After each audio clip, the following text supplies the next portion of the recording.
there are those that are starting to suggest that it could be a good idea for either the principal or other teachers or other personnel in the school, non-law enforcement, to be allowed to carry weapons with the proper training. Would you support any move to look at that? I think that is up to the local school district. You know, we have a great tradition in this state of local school boards. I think that's up to them. I think all of these issues, you know, will be explored in the working group. We try to find out what the best practices are, and this is certainly a discussion that will take place. There's nothing off the table, and everything I'm sure will be discussed.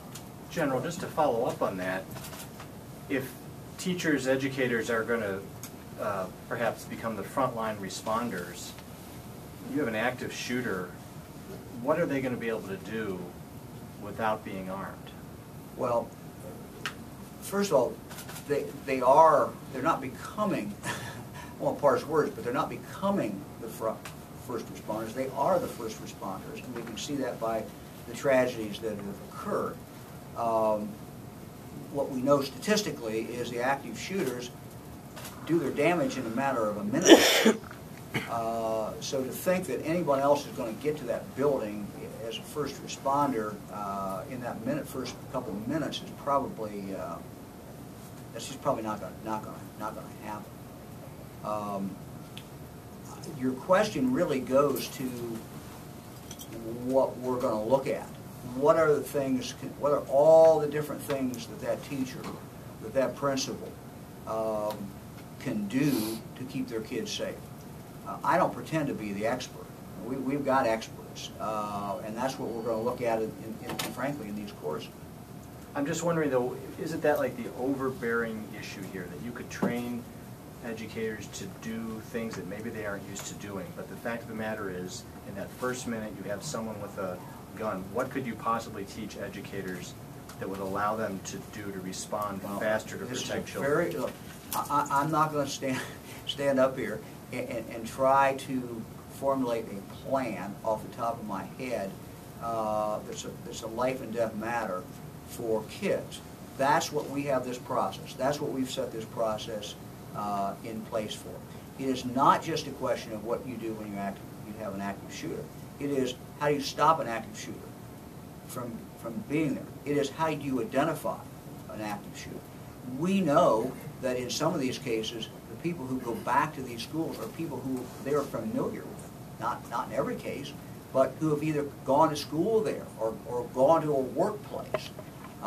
So a lot of this is a mental health, as the superintendent said, a mental health issue. It's one of the reasons, frankly, in the Attorney General's office, why we worked with Eve Stratton and created a mental health task force, judicial mental health task force, to look at these problems. All these problems overlap. These are not, the problems of a school district are not unique to the school district.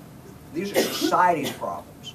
The fact that we have people who have mental health problems, who have anger problems, all these other things, it just happens that they may come up into a school.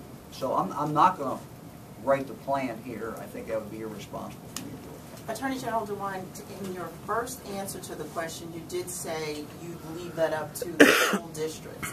Does that mean as a partnership you would support if a school district would like to arm an educator or have an educator learn? I will be candid. Let me be very candid. If I was on a school board, and I'm not, it's the toughest job there is. I got an easy job. They got a tough job. I would seriously consider having someone in that school who maybe an ex-police officer, someone has significant training, who had access to a gun in the school. But you'd have to be, you'd have to be very careful about it. I'm not saying everyone in school should be armed, but someone who knows exactly what they are doing and who has that gun under lock and key, but who can get to it instantly out of their office. That's something that I think I would at least debate and talk about in the school. But each school is different. Each school has unique needs. And each school has the culture of that community. And so it ultimately has to be made. We are a state that relies on our local schools. We rely on the community.